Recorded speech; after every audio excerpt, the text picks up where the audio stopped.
A Revolução de 30 foi um movimento armado liderado pelos estados de Minas Gerais, Paraíba e Rio Grande do Sul, que culminou com o golpe de Estado, o golpe de 1930, que depois o presidente da República, Washington Luiz, em 24 de outubro de 1930, impediu a posse do presidente eleito Júlio Prestes e pôs fim à República Velha.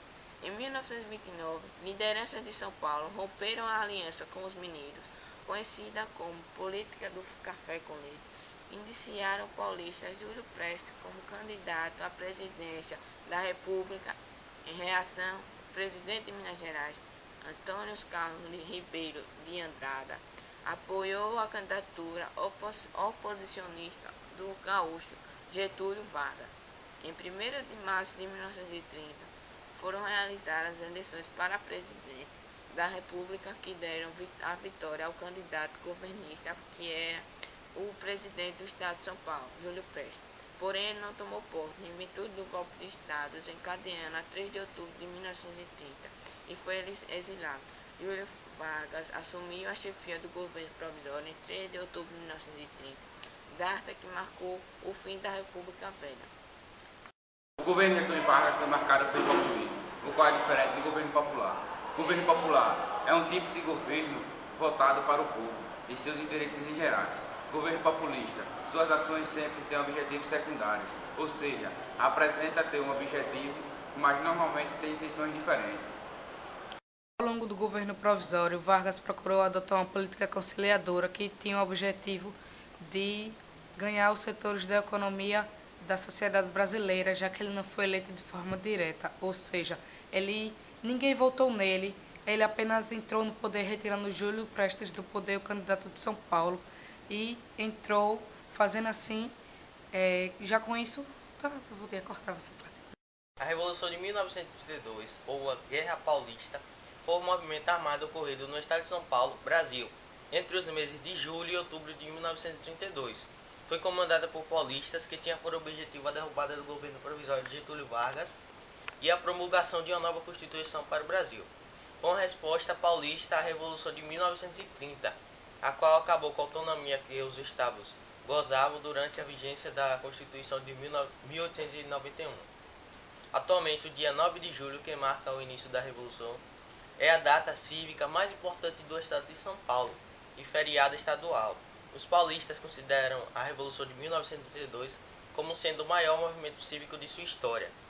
Foi a primeira grande revolta contra o governo de Getúlio Vargas e o último grande conflito armado ocorrido no Brasil. São Paulo, depois da Revolução, voltou a ser governado por paulistas e 2 anos depois uma nova Constituição foi promulgada, a Constituição de 1934. No governo constitucional, de um lado estava a Nação Integralista Brasileira, AIB, que defendia a consolidação de um governo centralizado capaz de conduzir a nação a um grande destino. De outro lado, os comunistas brasileiros se mobilizaram em torno da Aliança Nacional Libertadora, ANL, que era favorável à reforma agrária, à luta contra o imperialismo e à revolução por meio da luta de classes, promovendo uma tentativa de golpe contra o governo de Getúlio Vargas. Intentona Comunista foi um plano encabeçado por Luiz Carlos Prestes e sua guarda-costa Olga, junto com vários comunistas, seus aliados. Só que eles estavam lutando contra um governo muito forte e um exército totalmente coeso, pois eram liderados por Getúlio Vargas, sabendo que, quando Vargas conseguiu prender seus líderes e alguns comunistas, ele prendeu Luiz Carlos Prestes e deportou Olga para a Alemanha nazista, pois como ela era judia e era comunista, Hitler odiava as duas coisas principalmente. Daí, em meio a isso, ela foi levada para um campo de concentração, onde ela foi morta junto com outras judias, entre outros. E outros comunistas, seus aliados, foram presos, deportados e alguns executados. Sabendo disso, Getúlio Vargas procurou a extinção de cada um dos comunistas no governo para atrapalhar o governo brasileiro.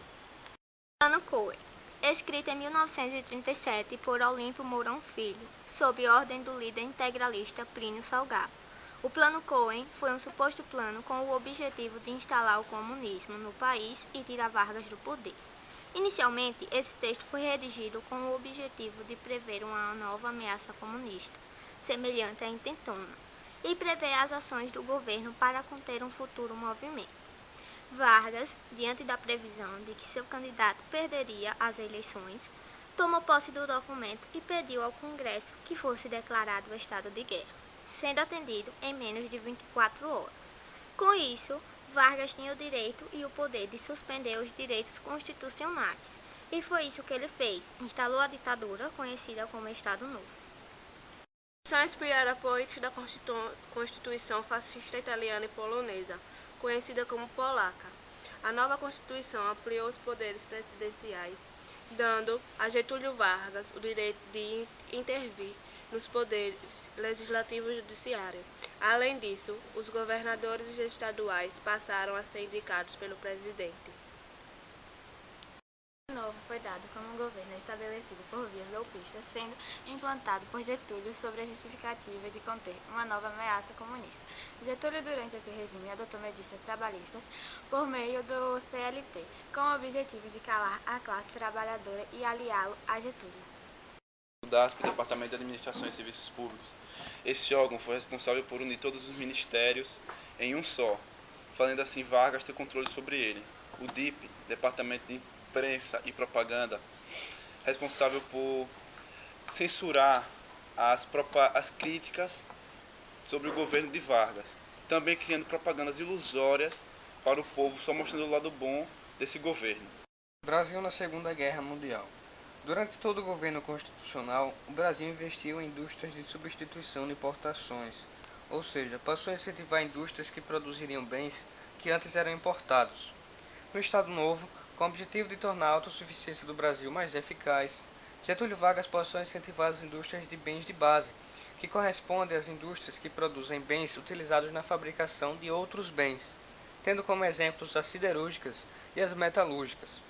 Tendo em vista a impossibilidade de a burguesia realizar tais investimentos de maneira satisfatória, Vargas necessitava intervir na economia. Foi por isso que o Brasil se manteve neutro durante boa parte da guerra, devido à sua incapacidade militar até o momento e à busca por investimentos financeiros. Hitler não se conformou com a posição de Getúlio e enviou submarinos que afundaram 5 navios mercantes brasileiros como forma de ultimato.